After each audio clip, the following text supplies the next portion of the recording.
Question is, the thermal dissociation equilibrium of CaCO3 solid is studied under different conditions. Reaction is given, CaCO3 solid convert into CaO solid plus CO2 gas, reversible sign है यहाँ. Equilibrium maintain करेगा ये reaction आगे जहाँ भी attain होना है equilibrium. ये क्वेश्चन हमारे पास IIT JEE में 2013 में आया है. इसमें कुछ पूछा है, for this equilibrium the correct statement is और आर. देखें कौन कौन से स्टेटमेंट सही है. क्या है पहला statement, delta H is dependent on temperature. आप जानते हैं इस बात को. Delta H is equal to क्या होता है, delta H is equal to delta CPm T2 minus T1. इसका मतलब ये कि डेल्टा एच टेम्परेचर डिपेंडेंट होता है, तो ये ऑप्शन सही है ए. अब बी ऑप्शन में क्या लिखा है जरा देखो.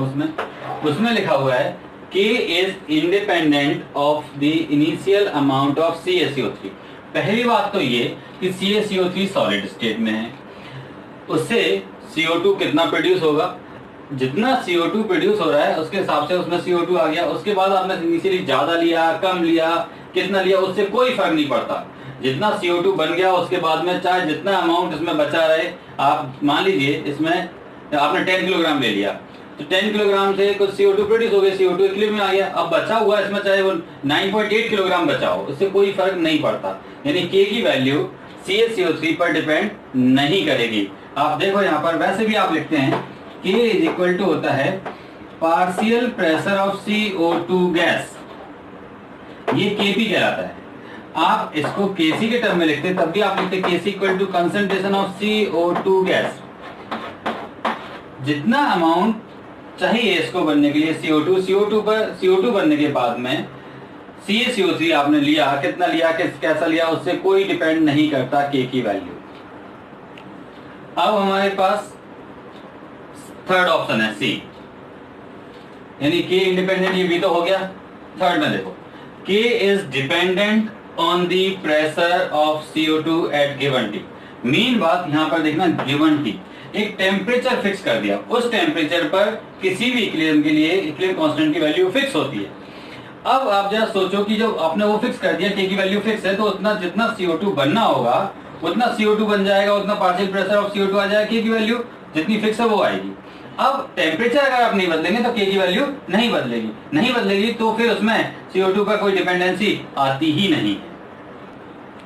तो फिर C हमारे पास आंसर नहीं होगा. अब बात होती है D option, delta H is independent of the catalyst if any. आप जरा समझना, कोई रिएक्शन होती है, इस रिएक्शन में ये एक एंडोथर्मिक रिएक्शन है. हमारे पास रिएक्टेंट्स हैं और प्रोडक्ट्स हैं. इस टाइप से ग्राफ बनता है.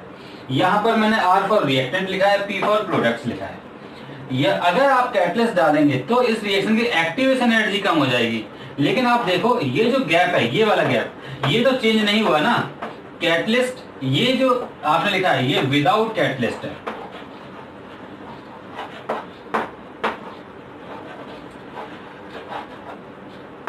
और ये जो दूसरा ग्राफ मैंने बनाया है ये है विद कैटलिस्ट, ये इन प्रेजेंस ऑफ कैटलिस्ट. तो जब आप देखेंगे तो उसकी एक्टिवेशन एनर्जी कम होगी, लेकिन रिएक्टेंट और प्रोडक्ट का जो एनर्जी लेवल है वो तो सेम है. तो डेल्टा एच कैटलिस्ट आने से चेंज नहीं होता, या में डेल्टा एच में चेंज नहीं आता.